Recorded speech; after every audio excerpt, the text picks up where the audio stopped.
it gives us immense pleasure to introduce Yukti Mission, a special initiative by Jagran College of Arts, Science and Commerce, designed to empower students with free competitive exam coaching. This mission is a step towards making quality education and guidance accessible to all aspiring students who dream of excelling in various competitive exams.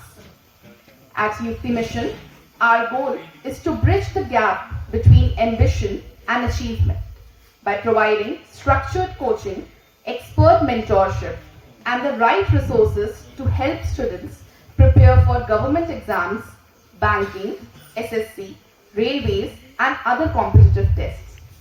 Our experienced faculty members are dedicated to offering strategic preparations, subject-wise clarity, few tests, and personalized guidance to ensure that every student receives the best possible training.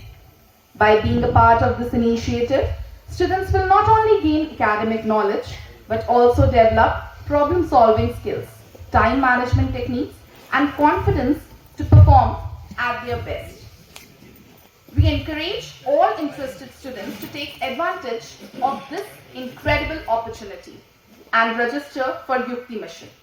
Let's work together towards a brighter and more successful future.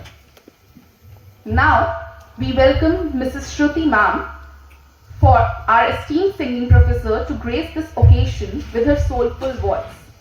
With her deep devotion to music and years of expertise, she will now present Saraswati Vandana, seeking the blessings of Goddess Saraswati for wisdom and success as we launch this new journey in competitive coaching. Let us all join in this auspicious beginning. Over to you, ma'am.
Hello,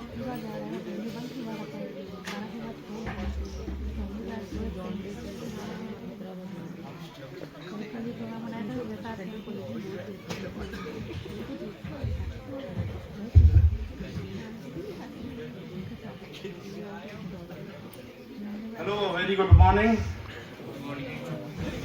सबसे पहले मैं good morning कहूँगा अपने principal ma'am को, influencer और foundation हमारी जागरण युक्ति mission की, जिन्होंने इस जागरण युक्ति मिशन को क्राफ्टेड करने के लिए, क्रिएट करने के लिए हमेशा इन्फ्लुएंस किया और बहुत लंबे समय से हम लोग इसकी प्लानिंग कर रहे थे। आज ये सपना आप लोग का साकार हो रहा है। साथ साथ में मैं अपने उन सभी साथियों के जो जागरण युक्ति मिशन में मेरे साथ हैं और वॉलंटरली अपने इस मिशन में अपना स्पेयर टाइम दे रहे हैं अपनी रेगुलर क्लासेस के अलावा। And also a very good morning and I have a great namaskar to all my dear co-faculties who present here to encourage all my students for this noble cause. And lastly and most important to all my intelligent students. Intelligent students. ठीक है ना?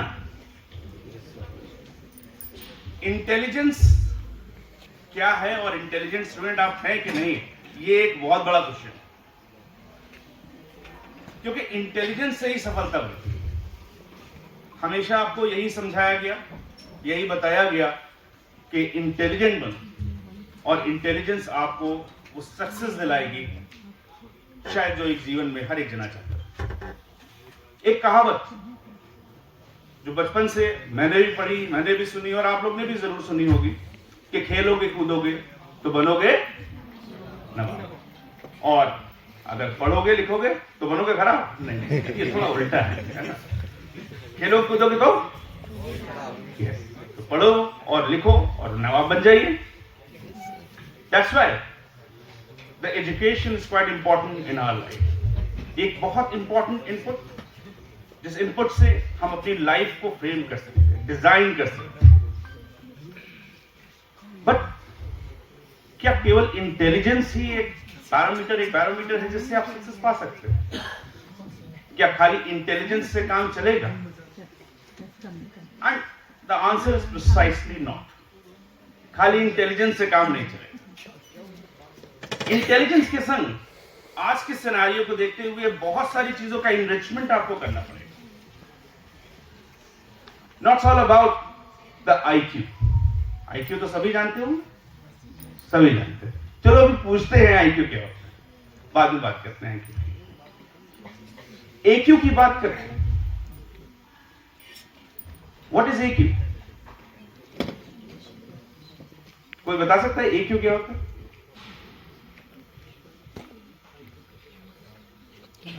कोई भी नहीं? Yes sir, please mic दीजिए।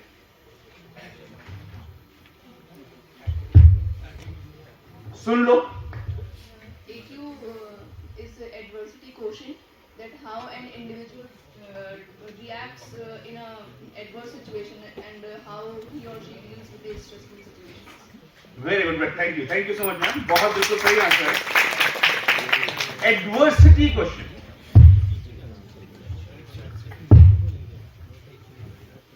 यार मैं तो फेल हो गया, मैं कुछ नहीं कर सकता, इससे अच्छा तो मुझे मर ही जाना चाहिए। अब तो नहीं हो पाएगा।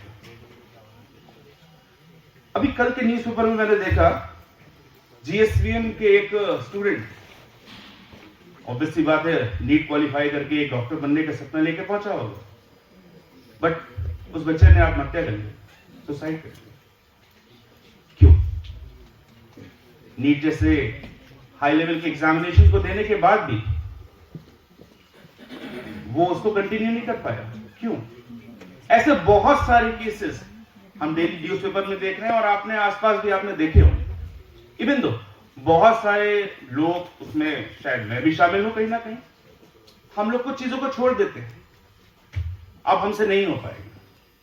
No capacity to handle the setbacks during the whole process, this objective, जिस एम से आपने इस जागरण युक्ति मिशन में शामिल हुए हैं कि मैं आईएएस बनूंगा, मैं पीसीएस बनूंगा, एसएससी के थ्रू कोई ग्रेड 1 ग्रेड 2 की जॉब लूंगा, बैंक पीओ बनूंगा।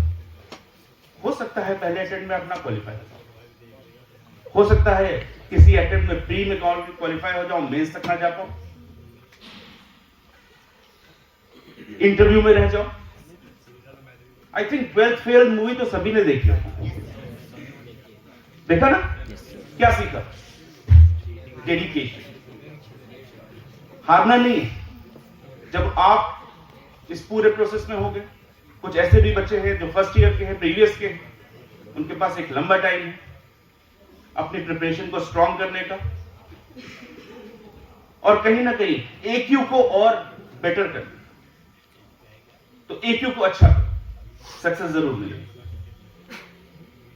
The second one is EQ। EQ के बारे में सुना कैसे? Emotional quotient. Very good. क्या होता है? इमोशनल कोशेंट होता है हमारी भावनात्मक जो गतिविधियां हैं उसको हम कैसे डील करते हैं। जैसे कि अभी आपने बताया कि जैसे कि हमने अभी भी देखते हैं कि कई बच्चे सुसाइड करते हैं, कई बच्चों के मन में ऐसा कुछ होता है, तो हम इमोशनली कोशेंट को कैसे हैंडल करते हैं? पहली बात तो थैंक यू, बहुत ही बढ़िया। किसी दूसरे की भावनाओं को हम कितनी अच्छी तरीके से टैकल करें, कितनी अच्छी तरीके से हम किसी की बातों को समझ पाए और उस पर रिएक्ट करें। बहुत सारे बच्चों ने मुझे एनरोलमेंट फॉर्म में लिख के दिया, हम कैट के लिए प्रिपेयर करना चाहते हैं, MBA करेंगे, मैनेजर बनेंगे। मैनेजर बन जाना और एक अच्छा मैनेजर बनना, दोनों में फर्क है। अच्छा मैनेजर कौन होगा? जो अपनी टीम को अच्छे से लीड कर सके, उनके इमोशंस को समझ सके, तो अपने EQ लेवल को अच्छा रखिए, डेफिनेटली सक्सेस आपके कदम जरूर झुकेंगे। And the next one is SQ। SQ के बारे में किसी ने सुना?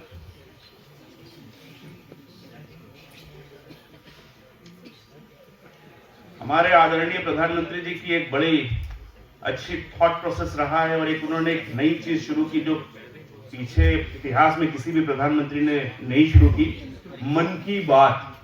सुना होगा मन की बात? क्या है ये? क्यों? सोशल, हमें समाज से जुड़ना है। कभी किसानों से बात करनी है, कभी बच्चों से बात करनी है, कभी महिलाओं से बात करनी है, और हमें एक सोसाइटी मेंटेन करनी है। कहते हैं ना, PR स्ट्रांग करिए, पब्लिक रिलेशन अच्छा स्ट्रांग करिए, that helps you in the career. That's why SQ is quite important. And finally HQ। पूरी दुनिया तो इसी के पीछे, यार मैं खुश कैसे हूं? हैप्पीनेस खुश। कैसे खुश होंगे भाई?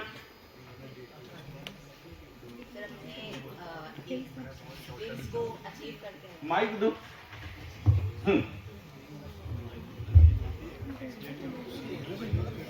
सर, अपने ड्रीम्स को अचीव करके, जैसे जो जिससे हमें खुशी मिलती है वो चीज हम करते हैं तो उससे हम लोग को हैप्पीनेस मिलती है। Very good. ड्रीम्स को अचीव कर लीजिए, खुश हो जाएंगे। That's why, thank you. अपना विजन स्ट्रांग करें, अपना टारगेट फ्रेम करें। अगर आपके पास अच्छा विजन है, अच्छा टारगेट है, डेफिनेटली आप HQ, हाई HQ के पास। अब इस पे कौन कौन सी चीजें हेल्प करेंगी? सबसे पहले फिटनेस। फिटनेस अगर अच्छी है तो आप सब कुछ अचीव कर सकते हैं। आई थिंक हमारे बीच में सबसे ज्यादा फिट तो KVK सर। सुबह 5 बजे उठ जाते हैं, योगा वोगा करते हैं। इतना हम लोग बस सुन लेते हैं, कर नहीं पाते। खुश भी बहुत रहते हैं। तो सबसे पहले फिट रहे। 3 बजे तक फोन देखना बंद करो, रात में पूरी नींद लो, हेल्दी डाइट खाओ, डेफिनेटली आप फिट रहोगे। फिट रहोगे तो कुछ कर पाओगे। तो सबसे पहले फिट रहो। आपके पास सब कुछ है बट फिटनेस नहीं है, क्या आप कुछ कर पाओगे? कुछ नहीं कर पाओगे। तो सबसे पहला जो फैक्टर है वो विजन के बाद नेक्स्ट फिटनेस ही है। Then your family. एक यूजीसी नेट के सिलेबस में एक यूनिट है टीचिंग मैथडोलॉजी, जिसमें आपको बताया जाता है कि टीचिंग आप कैसे करोगे, कैसे आपको करना चाहिए। और उसमें कई बार ऐसे क्वेश्चन भी आते हैं, एक टीचर मान लीजिए घर से झगड़ा करके आए तो कैसे पढ़ाए, उसका 4 ऑप्शन होते हैं, कभी कभी ऐसे क्वेश्चन भी हैं। अब मैं अपनी वाइफ से झगड़ा करके आऊंगा तो कैसा पढ़ाऊंगा, मैं यहां कैसा बोलूंगा, खराब ही बोलूंगा, अच्छा तो नहीं बोल सकते। मान सी बात है, आपकी family, do not ignore your family. Mummy कुछ कह रही हैं, पापा कुछ कह रहे हैं, आपको लग रहा है वो दुनिया के सबसे बड़े दुश्मन है, ऐसा है नहीं, वही सबसे बड़े दोस्त अभी है ना। आगे फैमिली तो बन जाएगी, वो एक अलग इश्यूज है, बट अभी उनकी बात सुनो और अपने पाथ पे रहो, अपने career. Then your friends, definitely अच्छे फ्रेंड्स भी होते हैं, बुरे फ्रेंड्स भी होते हैं, बट ट्रू फ्रेंड्स ढूंढो जो अच्छे बुरे सब में साथ दें, फेसबुक फ्रेंड नहीं, है ना, ट्रू फ्रेंड्स। और वो ट्रू फ्रेंड्स डेफिनेटली आपको सक्सेस की ओर ले जाएंगे, आपको हैप्पीनेस की ओर ले जाएंगे। एंड द फाइनेंसेस, पैसे तो होने ही चाहिए। अब पैसे कैसे आएंगे? अच्छा काम करके आएंगे, अच्छी जॉब पाके आएंगे, अच्छा अचीव करके आएंगे। क्यों सोचा कि लाओ आईएएस कर लेते हैं, पीसीएस कर लेते हैं, यार स्टेटस, पोजीशन में स्टेटस, पैसे, कैट कर लेते हैं, एमबीए कर लेते हैं, आईएम से पहुंच लेते हैं, कहीं मल्टीनेशनल में जॉब करेंगे, 20 लाख का पैकेज मिलेगा, 25 लाख का पैकेज मिलेगा। पैसे, finances, it makes you happy, तो उसको भी चाहिए, ऐसा नहीं है कि इसकी इंपॉर्टेंस नहीं है। And then work and career, आपके पास बहुत कुछ है बट रिसेंटली कोई वर्क नहीं, जैसे अभी है खासतौर से कुछ हमारे ग्रेजुएट के स्टूडेंट, मैं कह सकता हूं सुबह 10 बजे सो के उठते हैं, कभी क्लास आए नहीं आए, ऐसा भी होता है, हो जाता है, ठीक? कोई काम नहीं, कुछ शेड्यूल ही नहीं, पता चल रहा है जब उठ गए तब उठ गए, कोई काम नहीं है। क्या आप खुश हो? नहीं, आप खुश आप तब होगे जब आपके पास एक शेड्यूल हो, एक वर्क हो, करियर हो, वो ज्यादा लोग खुश होते हैं। एंड फाइनली फन, फुलफिलमेंट, ये सभी चीजें जब मिक्स आउट करते हैं, देन यू आर हैप्पी। तो HQ को तलाशो, SQ, EQ, AQ, इन सभी को लो और डेफिनेटली आप देखोगे आप सक्सेसफुल हो ही जाओगे। बट एक ट्रू और एक सैड स्टोरी है, वो क्या है? हमारी सोसाइटी, खासतौर से इंडियन सोसाइटी में AQ की बात ही नहीं, SQ की बात ही नहीं, सिर्फ और सिर्फ एक ही बात होती, IQ बढ़ाओ। कोई क्लास फर्स्ट पोजीशन आ गई, सेकंड पोजीशन आ गई, पेरेंट्स भी बच्चों की उसी फर्स्ट सेकंड को पूरी दुनिया में गाते हैं, बच्चे भी गाते हैं। मगर क्या रियली इंटेलिजेंस लेवल ही सब कुछ है? अगर इंटेलिजेंस लेवल है तो सब कुछ ठीक है, सब कुछ अच्छा, हैप्पी। अभी महाकुंभ के दौरान IITian बाबा मिले, देखा? एक IITian जिसके पास लाखों का पैकेज, फैमिली सब छोड़ दिया, क्यों? शायद अपने AQ और AQ को हैंडल नहीं कर पाए। अगर उन्होंने अपने AQ और EQ को हैंडल किया होता तो शायद यहां नहीं होता, वो अपनी जॉब में होते और आगे बढ़ रहे होते। दैट्स व्हाई IQ ही सब कुछ नहीं है। बट ट्रू स्टोरी यही है कि अभी भी और आज भी, शायद आने वाले समय में भी IQ पे ही जोर दिया जाएगा। मैं बातें ये कह रहा हूं मगर मैं अपने बच्चे से भी यही एक्सपेक्ट करूंगा, यार कोई रैंक लाओ, है ना? तो अब सबसे बड़ी बात, सबसे बड़ी चीज, IQ होता क्या? कोई बता सकते? IQ, what is IQ? Intelligence question. What is question? Anything which is measured in terms of 100 is question. सबसे पहले तो ये ध्यान रखें, जो भी चीज 100 में कैलकुलेट की जाती है वो क्वेश्चन कहलाती है। तो क्वेश्चन का तो आंसर मिल गया, इंटेलिजेंस क्वेश्चन का आंसर अभी तक नहीं मिल पाया। What is IQ? कोई बता सकता है? सर जो मेमोरीज ऑन द अपनी मेमोरीज और अटेंशन जो होती है एबिलिटीज होती है उसको इंप्रूव करता है। एग्जैक्टली। और कुछ? आई थिंक ये थोड़ा थियोरेटिकल ज्यादा है ना? IQ थियोरेटिकल ज्यादा है। क्या ये प्रैक्टिकल हो सकता है? क्या ये क्वांटिटेटिव हो सकता है? क्या हम फाइंड कर सकते हैं कि मेरा इंटेलिजेंस लेवल अच्छा है? No, sir. अरे बिल्कुल कर सकते हैं। कर सकते हैं। कैसे कर सकते हैं बताओ? So we can solve more problems in comparison. Solve the more mic दे दो। Solve the more problem. Yes, sir. मान लीजिए आपने ज्यादा प्रॉब्लम सॉल्व कर ली तो आप इंटेलिजेंट। ये ज्यादा का क्राइटेरिया क्या है? कोई पैरामीटर है? सर कोई क्राइटेरिया नहीं है। कोई क्राइटेरिया नहीं। क्राइटेरिया तो है। सर जब कॉम्पिटिशन्स होते हैं तो उसमें हम लोग को पता चल जाता है कि कितना इंटेलिजेंट। तो कैसे कंपटीशन से कैसे पता चलेगा? मान लो कोई डिफिकल्ट लेवल का IAS का एग्जाम दे रहे हो, यूपीएससी में IAS का एग्जाम दे रहे हो, कैसे आप डिसाइड करोगे कि हाँ हम इंटेलिजेंट हैं कि नहीं? कोई बता सकता है? सॉरी, हाँ, रीजनिंग एबिलिटी। रीजनिंग एबिलिटी का मतलब कि हम किसी भी पर्टिकुलर चीज या ऑब्जेक्ट के बारे में कैसा अपना डायमेंशन रखते हैं, क्या हमारा पॉइंट ऑफ व्यू है। अब इसके लिए भी कोई पैरामीटर या बैरोमीटर नहीं है।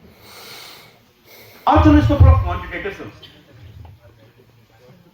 IQ की मैं अगर बात करूं तो इसका एक सिंपल सा फॉर्मूला है,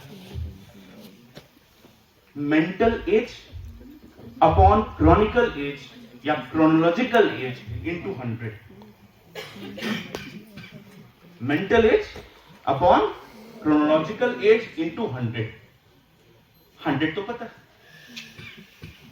क्रोनोलॉजिकल एज आपकी एज, फिजिकल एज 20 साल, 22 साल, 40 साल, 50 साल, 60 साल, किसी की भी कोई भी एज हो सकती है फिजिकल, जो नंबर्स में है। But what is mental as?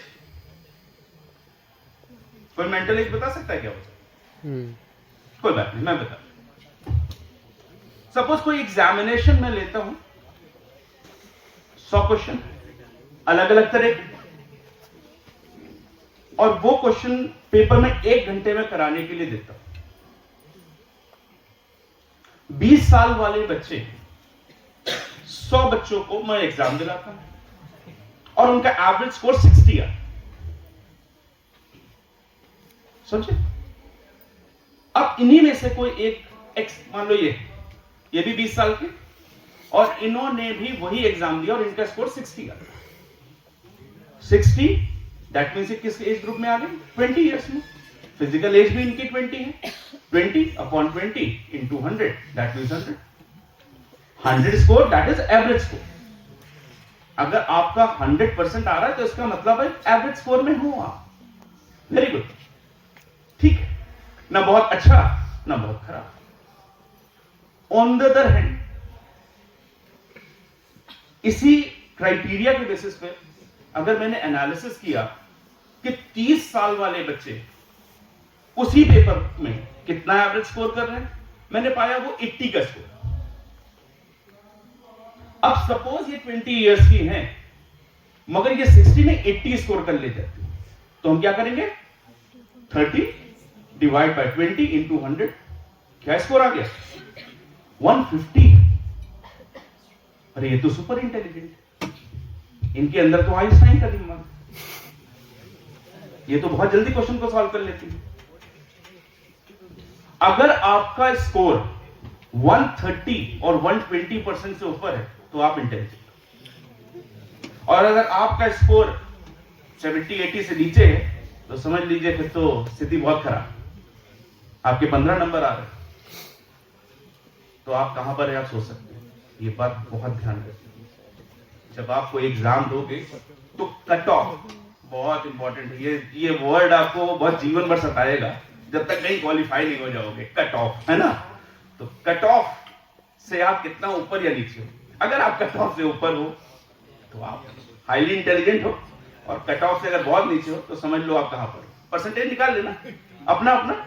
जब कोई IQ, जब आपको एग्जाम दो और कट ऑफ से आप कितने स्कोर पे, मान लीजिए कट ऑफ किसी का 60 गया, 62 गया, आपका स्कोर क्वालिफाई भी करके और आपका स्कोर है 71, निकाल लो परसेंटेज, डेफिनेटली आपको दिखाई देगा कि हाँ भाई आप इंटेलिजेंट, आपका स्कोर 85 आ रहा है, 40 आ रहा है। तो आप समझ जाना कि आपको क्या करना है। क्या करना है? अरे भाई पढ़ाई करनी है और पढ़ाई करनी है, अभी और प्रिपेयर करना है, अभी आप प्रिपेयर नहीं हुए। दैट्स व्हाई एजुकेशन ही उसका एक रास्ता है। एजुकेशन में ही हम लोग जाएंगे, एजुकेशन में और अपनी पढ़ाई को और शार्पन करेंगे जिससे हम आगे की ओर बढ़ सकें। चलो let's go to the PPT, वहां पर एजुकेशन के बारे में कुछ समझ लेते हैं। First slide please.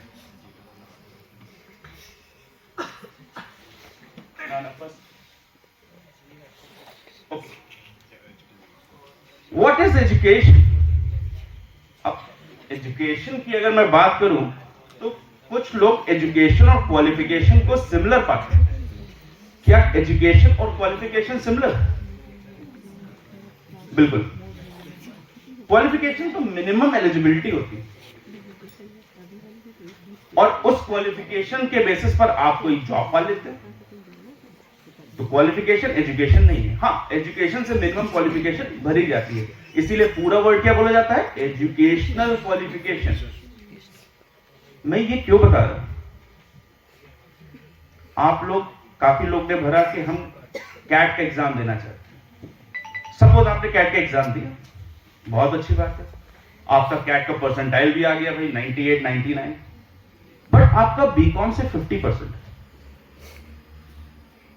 कोई आईएम्स लेगा आपको? मिनिमम एलिजिबिलिटी तो क्वालिफाई नहीं की, 60% है भाई वहां पर। आईएम्स में जाने के लिए आपकी 60% की एलिजिबिलिटी है। तो क्या करो? पढ़ाई करो जिससे आपका ग्रेजुएशन अच्छा और मिनिमम एलिजिबिलिटी क्रैक कर सको, अचीव कर सको। तो एजुकेशन क्या है? Skills plus knowledge. इतना शार्पन करो अपनी चीजों को कि वो इतना अच्छा रिस्पॉन्स देने लगे कि आपकी एजुकेशन कहीं ना कहीं इफेक्टिव। Next slide please. तो what is the basic aim of education? क्यों पढ़ाई कर रहे हैं? क्या कारण है पढ़ाई करने का? चलो उसको पहले ट्रेडिशनल सेंस में देखते हैं। ट्रेडिशनल सेंस में मेमोराइजेशन पे फोकस दिया है। याद कर लो, रट लो, अच्छे से पढ़ लो, बाय हार्ट लर्न होना चाहिए। ठीक है, बहुत सारी चीजें आपको याद भी होनी चाहिए, मगर हर चीज सिर्फ याद नहीं किया। इट इज लेक्चर बेस्ड मोर, ज्यादातर इसमें लेक्चर बेस्ड होगा। कन्वेंशनल एजुकेशन, कन्वेंशनल टेक्निक्स को यूज करके कन्वेंशनल एजुकेशन दी जाएगी एंड टुगेदर वेरियस डिग्री। लाओ बीए भी कर ले, एमए भी कर ले, ये भी कर ले, वो भी कर ले, एलएलबी भी कर ले, और भी आपने तमाम तरह के डिग्रीज ले ली, बट ऑब्जेक्टिव कुछ नहीं। एलएलबी कर ली, एमए कर लिया, एमए इंग्लिश भी कर लिया, एमए हिंदी भी कर लिया, एमए इकोनॉमिक्स भी कर लिया, नहीं, कोई ऑब्जेक्टिव तो होना चाहिए। पढ़ाई को कोई ऑब्जेक्टिव दो, अगर वो दोगे तो बहुत इफेक्टिव। अब सपोज मैं मान लो कॉमर्स में पढ़ा रहा हूं, अब मुझे लगता है कि नहीं यार मुझे लेबर लॉ के बारे में पढ़ लेना चाहिए क्योंकि बच्चों को पढ़ाना है। तब मैंने लॉ कर लिया तो मुझे समझ में आता है कि मैंने अपनी पढ़ाई में कुछ ऐड ऑन कर दिया, वहां पर वो इफेक्टिव। मैंने एमबीए नहीं किया, मैंने एमबीए कर लिया, तो चलो इफेक्टिव। बट आपको कोई भी डिग्री क्यों लेनी है इस पे जोर दो। मगर पहले ऐसा नहीं होता था, पहले डिग्री कलेक्ट करो, इस पे ज्यादा जोर दिया जाता था और थोड़ा टीचर सेंट्रिक था। जैसा गुरुजी ने बोल दिया, जैसा मैडम ने बोल दिया, आपने वैसे ही करना शुरू कर दिया, है ना? क्या आज के सिनेरियो में ये कुछ चेंज हुआ है? देखिए नेक्स्ट प्लीज। रिलेवेंट एजुकेशन जो आज की नीड है, इसीलिए यूनिवर्सिटी लेवल पे मैं अगर एमबीए प्रोग्राम की बात करूं तो एमबीए कोर्स चलता है, मगर आईएम्स में एमबीए नहीं है, PGDM, post graduate diploma in management. क्या फर्क है दोनों में?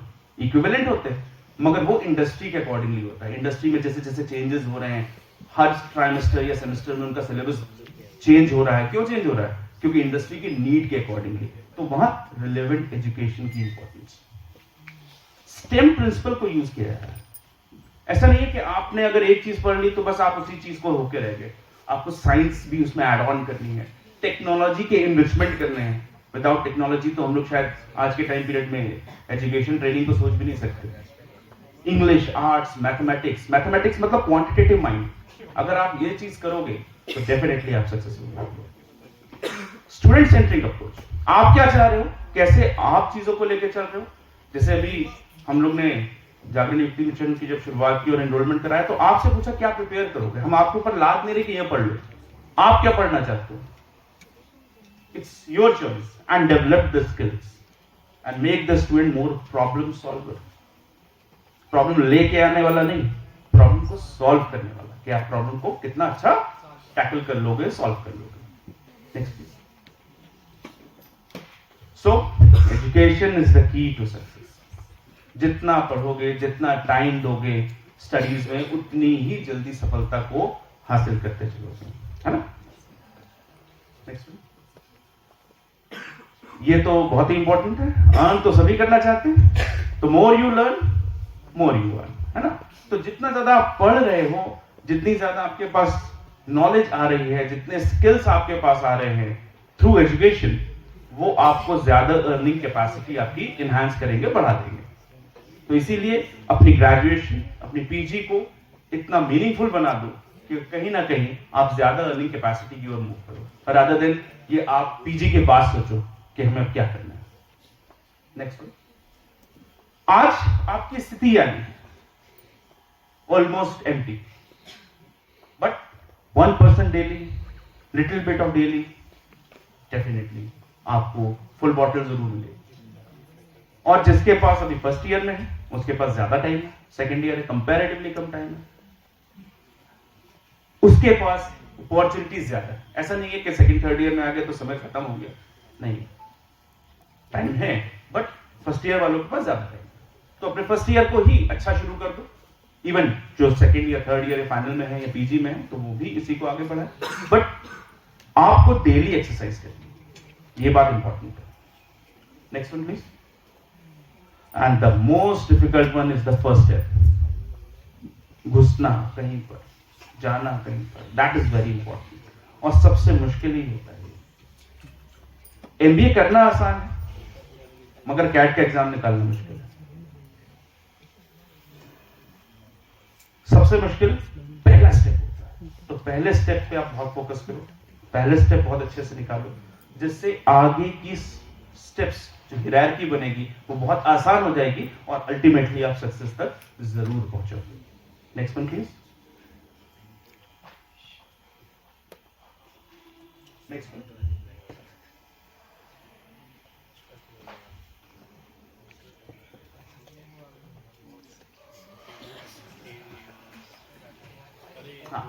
Okay okay. मगर एजुकेशन की बात हम लोग ने की, बहुत सारी बातें की एजुकेशन की, तो क्या एजुकेशन, क्वालिफिकेशन, स्किल्स काफी? शायद नहीं।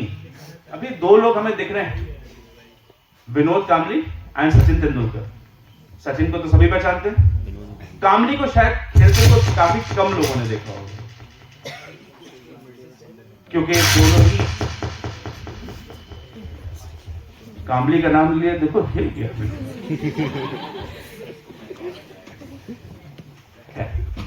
विनोद कामली की अगर मैं बात करूं तो दोनों ने एक ही जगह से अपनी इनिशियल कह सकता हूं टीचिंग ली, एक ही स्टेडियम में खेलते आए हैं, वानखेड़े स्टेडियम मुंबई में।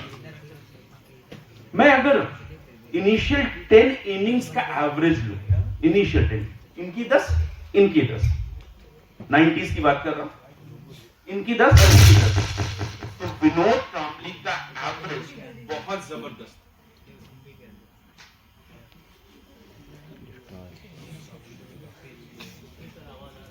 लग रहा है विनोद कामली से कुछ ज्यादा ही दिक्कत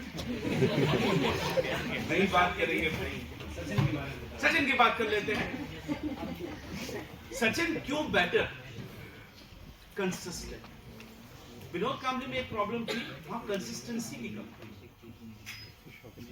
डिटर्मिनेशन की कमी। शायद फर्म डिटर्मिनेशन होना बहुत जरूरी, सेल्फ कंट्रोल। कामली जिनके अंदर थोड़ी एरोगेंसी आ गई थी, ऐसा नहीं है कि आप कुछ अचीव कर लो तो एरोगेंट हो जाओ, एरोगेंट भी नहीं होना है और आगे की ओर बढ़ना है. And the positive temperament, definitely ये क्वालिटीज ही आपको सचिन बनाएंगे, नहीं तो कामली बन जाओ. तो हम लोग को अगर सचिन बनना है तो कुछ इन क्वालिटीज को फॉलो करना. Next one please.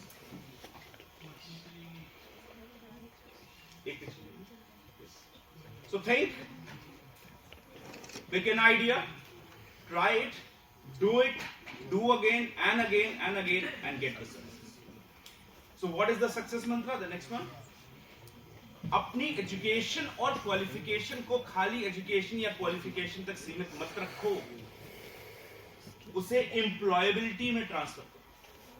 अगर आपकी एजुकेशनल क्वालिफिकेशन एम्प्लॉयबल हो गई, आपको काम मिलने लगा अपनी एजुकेशनल क्वालिफिकेशन से, डेफिनेटली आप एक सक्सेस को जरूर अचीव करेंगे. So what is employability? To gain the initial employ. सबसे पहले तो अपनी डिग्री, अपनी पढ़ाई के बेसिस पर आप कोई डिग्री, कोई अपनी नौकरी, कोई जॉब, जो भी आप चाह रहे हो, जो भी डिजायर कर रहे हो, वो मिले. टू मेंटेन द एम्प्लॉयमेंट, हम लोग को भी बहुत पढ़ना पड़ता है, हम लोग को भी लगातार कुछ ना कुछ करना पड़ता है.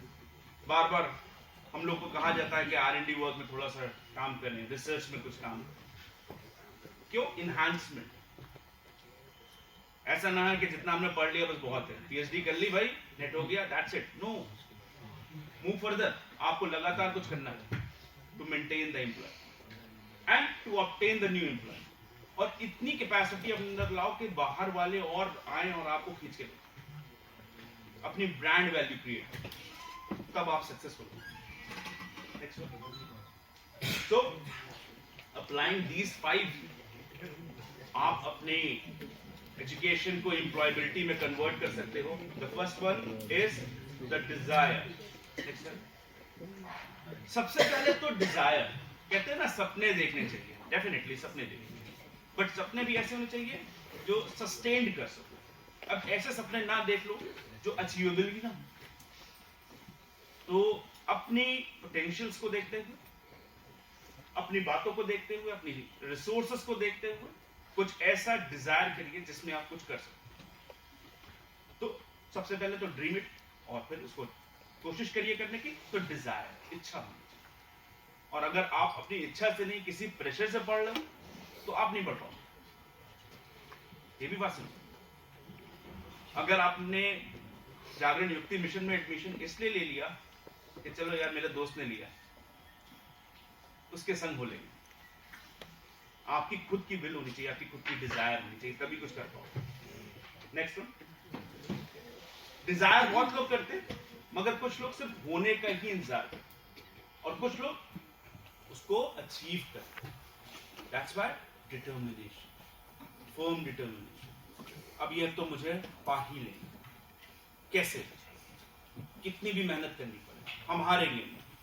अगर ऐसा कुछ है तो डेफिनेटली आप सक्सेसफुल जरूर होंगे.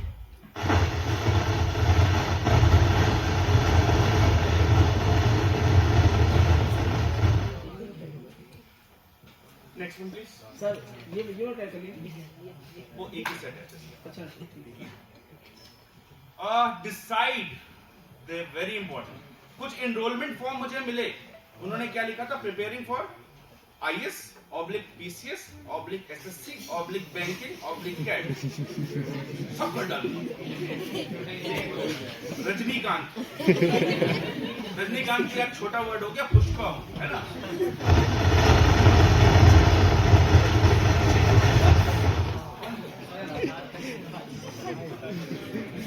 Is it possible? मैं IS भी बन जाऊं, MBA भी कर लूं, SSC में भी सेलेक्ट हो जाऊं, कैसे पॉसिबल? कई रास्ते जीवन में मिलेंगे आपको, वहां चौराहे भी मिलेंगे. You have to decide your path. सब चीजें नहीं कर सकते हो आप. कोई एक चीज लेके चलो, फोकस करो उस पे, है ना? कभी कोई चीज अचीवेबल होगी. Next one. अब आपने डिसाइड तो कर लिया कि मुझे ये क्या करना है. How to achieve? A little progress each day adds up to a result. थोड़ा करके ही आप अचीव और वहां तक पहुंचोगे जहां आपको. तो स्टार्टिंग एफर्ट्स, अपने एफर्ट्स डालना शुरू करो, प्लान करो कि हमें कितना एक दिन में टाइम देना है, कैसे पढ़ाई करनी है, पूरे दिन को प्लान करिए अच्छे से और डेफिनेटली आप देखोगे आपके पास रिजल्ट्स होंगे and finally you get the success. Ultimately आप डिस्चार्ज कर लोगे, ड्रॉ कर लोगे, वो निकाल लोगे जो आपको चाहिए। आईएएस के लिए सोचा है तो आईएएस अचीव होगा, और कुछ एग्जाम सोचा है तो वो अचीव होगा, 100% achieve. Next, that's why the Jagran Yukti, Jagran युक्ति मिशन इसीलिए ही बनाया गया, पूरी तरीके से फोकस करता हुआ इन्हीं चीजों पे जो कॉलेज आपको असिस्टेंस दे सकता है कि कैसे हम इन चीजों को पूरा कर सकते हैं। Dedicated to our founder chairman Shri V N Gupta sir, जिनके नाम पर ही ये युक्ति मिशन रखा गया। तो क्या है युक्ति मिशन और कैसे और आगे बढ़ेगा, चलिए हम लोग थोड़ा सा देखें। और आगे हमारे patrons MM sir, MG sir, Ritu ma'am, Jayant sir, जिनके मार्गदर्शन में तो हम लोग आगे बढ़ ही रहे हैं, लगातार विकास कर रहे हैं और ये भी अच्छा चलेगा उम्मीद करते हैं। विजनरी हमारी प्रिंसिपल मैम, लीडरशिप की बात करें तो इन्होंने तो हमेशा एक अच्छे लीडर की तरह हम लोग को लेके चला, पूरी छूट दी। मैं अपने जब प्रपोजल लेके गया इसको लेकर तो उन्होंने मुझे पूरी छूट दी कि आप जैसा चाहो वैसा कर लो, और मैं क्या तारीफ करूं। और ये जो आज आप साकार होते हुए देख रहे हो कि आपको ये चीजें मिल रही हैं, कहीं ना कहीं मैम का ही पूरा सपोर्ट है मुझे, और मैं इनके लिए थैंक यू बोलूंगा, इनके लिए क्लैपिंग जरूर।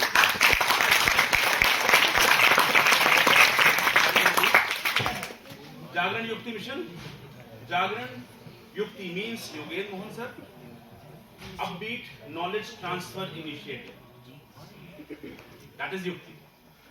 युक्ति का फुल फॉर्म अभी आपको मिल गया होगा।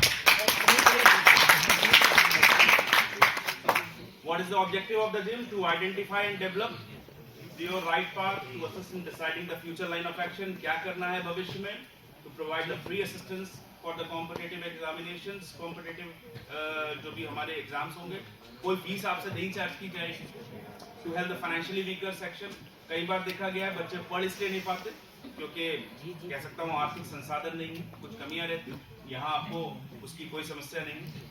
To build a highly competitive and skillful human resource, एक अच्छा human resource बनाना, यही हमारा एक ऑब्जेक्टिव रहा है और यही चीज हम लोग पूरा भी करेंगे। नेक्स्ट वन, आपको फ्री काउंसलिंग और बाकी सभी IAS, PCS, SSC, CAT, NET, JAM और भी देखते हैं कि हम लोग कौन से एग्जाम्स को इसमें इनकॉर्पोरेट कर पाते हैं। अभी फिलहाल सीएस भी कुछ लोगों ने भरा था, सीएस में अभी हम लोग कुछ असिस्टेंस नहीं दे पाएंगे, हाँ यूजीसी नेट वगैरह के लिए जरूर कर पाएंगे। तो हम लोग कैसे करते हैं आगे हम लोग देखेंगे। अभी फिलहाल आईएएस, पीसीएस, एसएससी, बैंकिंग और कैट के लिए हम लोग ज्यादा फोकस करेंगे क्योंकि सबसे ज्यादा हमारे पास उसी की ही एंट्री। नेक्स्ट वन, कैसे ऑपरेट करेगा? सबसे पहले तो एनरोलमेंट जो आप लोग करा चुके हो, और एनरोलमेंट के बाद कॉमन क्लासेस कंडक्ट होंगी। एवरी सैटरडे क्लासेस रहेंगी, 3 से 4 क्लासेस, कभी 3 रहेंगी कभी 4 रहेंगी, किसी वीक 3 रहेंगी, किसी वक्त 4 रहेंगी। तो ये कुछ JYM हमारा ऑपरेट करेगा। नेक्स्ट वन, सबसे पहले तो टीम की बात करूं तो नहीं आ गया आपका कोऑर्डिनेटर। थोड़ी बहुत पढ़ाई मैंने कर रखी है जो दिख रही होगी आपको, MPhil, double post graduate, PhD, net qualified और 6 अलग अलग पब्लिक सर्विस कमीशन के एग्जाम भी मैं क्वालिफाई कर चुका हूँ। तो काफ़ी इंटरैक्टिव रहेंगे जब सेशंस हम लोग करेंगे, और कभी अगर हम लोग किसी इंटरव्यू तक पहुँचे तो कुछ हेल्प आउट उसमें भी कर पाएंगे। Net, modern history, Indian geography, Indian economy, ये भी मेरे थोड़े इंटरेस्ट एरिया है, तो मैं इसमें भी आप लोग की हेल्प जरूर करूँगा और कुछ क्लासेस मेरी इसकी भी रहेंगी। नेक्स्ट वन, मैं अब बुलाना चाहूँगा प्रोफेसर जितेंद्र सिंह सर को। जितेंद्र सिंह सर आइए प्लीज।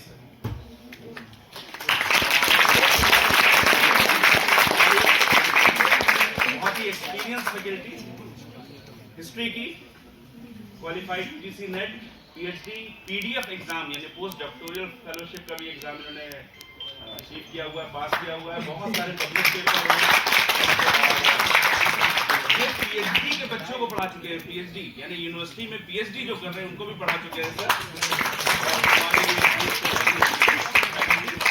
ये हम लोग को हिस्ट्री में बहुत असिस्ट करेंगे। Thank you so much sir for joining JYM।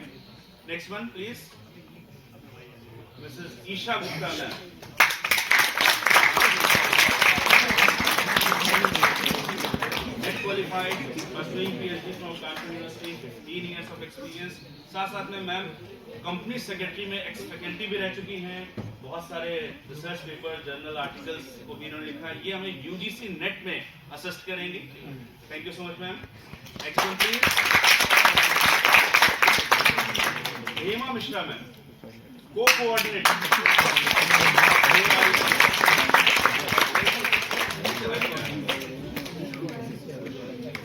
कोई बात नहीं, थोड़ा हो सकता है sequence. Hima Mishra ma'am, co-coordinator, graduated in science, post-graduated in computer application, honors batch topper। अच्छा, इन्होंने कैट और एसएससी सीजीएल के एग्जाम भी क्वालिफाई किए हैं।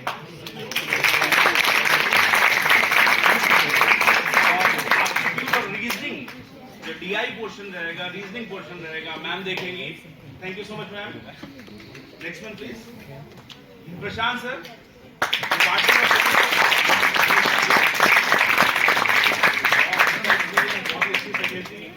कई सारे एग्जामिनेशन CSIR नेट वगैरह क्वालिफाई किया हुआ, PhD परसुइंग एनपी और IIT JAM TIFR exam qualify किया। और बहुत सारी असिस्टेंस भी दी है। बहुत जब से हमारा साइंस डिपार्टमेंट यहाँ स्टैब्लिश हुआ तब से सर है, और पूरे BSc को अपने कंधों में लेके चल रहे हैं और बहुत मजबूत कंधे हैं। कहीं ना कहीं ये हम लोग को जनरल साइंस में बहुत अच्छा हेल्प करेंगे। जो आपका SSC वगैरह में जनरल साइंस का पोर्शन होता है, ISPC में जो कॉमन जनरल साइंस का पोर्शन होगा उसको सर हम लोग असिस्ट करेंगे। Thank you so much sir. Doctor Vikas Dwivedi sir, co-coordinator JYM।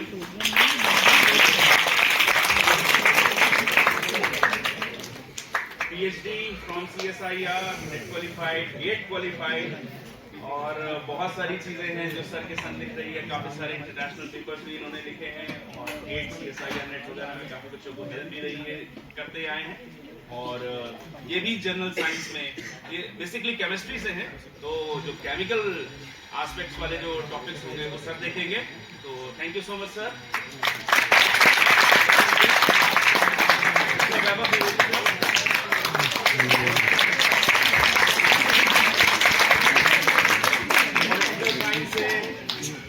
MA PHU से, net qualified, pursuing PhD from Kanpur university, polity के एक्सपर्ट है सर, और इंटरनेशनल रिलेशंस पे भी काफी अच्छा इनका एस्पेक्ट है, और UPSC को लेकर काफी अच्छा इन्होंने हमेशा देखा है। काफी बच्चों को मॉनिटर मेंटरशिप भी की है, और ये हम लोग को इंडियन पॉलिटी में खासतौर से तो काफी इंपॉर्टेंट पोर्शन होगा।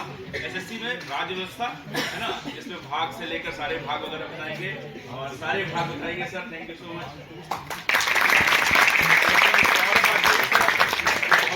के पास तो RET, QET, CSIR NET, GATE, काफी सारी एग्जाम्स को क्वालिफाई किया हुआ, हाईली कॉम्पिटिटिव। बट अनफॉर्चुनेटली आज सौरभ सर अवेलेबल नहीं है, तो अभी सौरभ सर के दर्शन थोड़े दुर्लभ हैं। जब मैथ्स की क्लास होगी सर, मैथमेटिक्स जो बहुत ही इंपॉर्टेंट क्वेश्चन है, कैट में हो, आपका SSC में हो, बैंकिंग में हो, है ना, और सभी एग्जाम में मैथ्स तो बहुत इंपॉर्टेंट है। सर मैथ्स को हैंडल करेंगे और मैथ्स देखेंगे, तो तालियां तो हो ही जाए। मिस्टर प्रतीक अरोड़ा सर,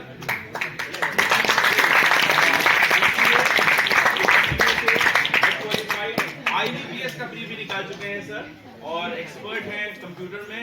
जो एक यूनिट आजकल बहुत आ रही है, ICT, information and communication technology, इसी तरीके से डिजाइन किया गया है, इसी सब तरीके से टीम को सिलेक्ट किया गया है कि सब लोग उसमें अपना अपना एक्सपर्टाइज दे सके। तो सर ICT देखेंगे, information and communication technology. Next one please. And finally Devpriya ma'am,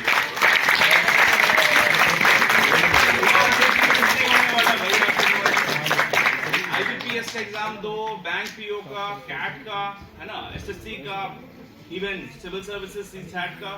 बिना इंग्लिश के आप अच्छी इंग्लिश वोकैब नहीं होगी तो आप उस एग्जाम को क्वालिफाई नहीं कर पाओगे। मैम ने टॉपर रही है, गोल्ड मेडलिस्ट, और नेट तो नहीं है, मगर वेस्ट बंगाल का भी सेट इन्होंने क्वालिफाई किया है, और इंग्लिश में डेफिनेटली बहुत अच्छा हेल्प हम लोग को करेंगे। Thank you so much ma'am.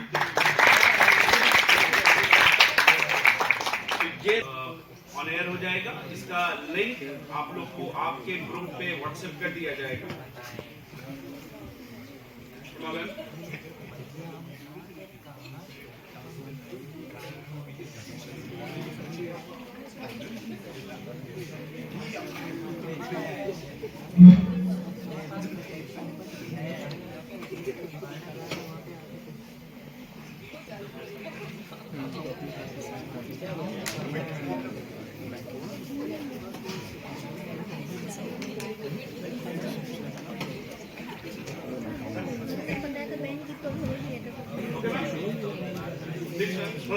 Please centre में आ जाए आप लोग सब लोग सेंटर में आ जाए और मैं रिक्वेस्ट करूंगा किसी से फोटोग्राफ जो भी ले रहे हैं प्लीज फोटोग्राफ ले लें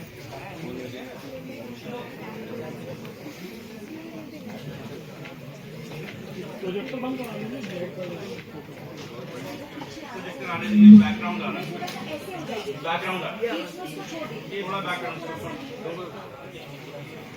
डेलीकेशन एक बोलो और इंटरव्यू में ले लीजिए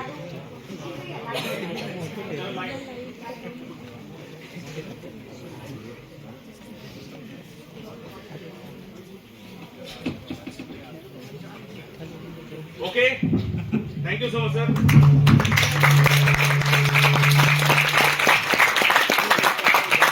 अभी तक ये प्राइवेट चैनल था अब ये पब्लिक कर दिया गया है इसका लिंक आप लोग को व्हाट्सएप ग्रुप पे शेयर कर दिया जाएगा थैंक यू सो मच एक जीपीएस पिक्चर आप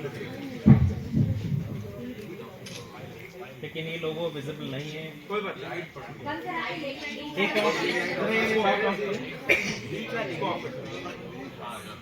अभी ठीक आ रहा है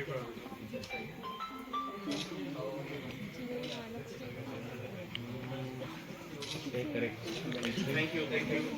This band sing an inspirational song under the supervision of Swar Ukila of our college, Stephen Khan. हाँ चुप मैं आप ही को देख रहा था प्लीज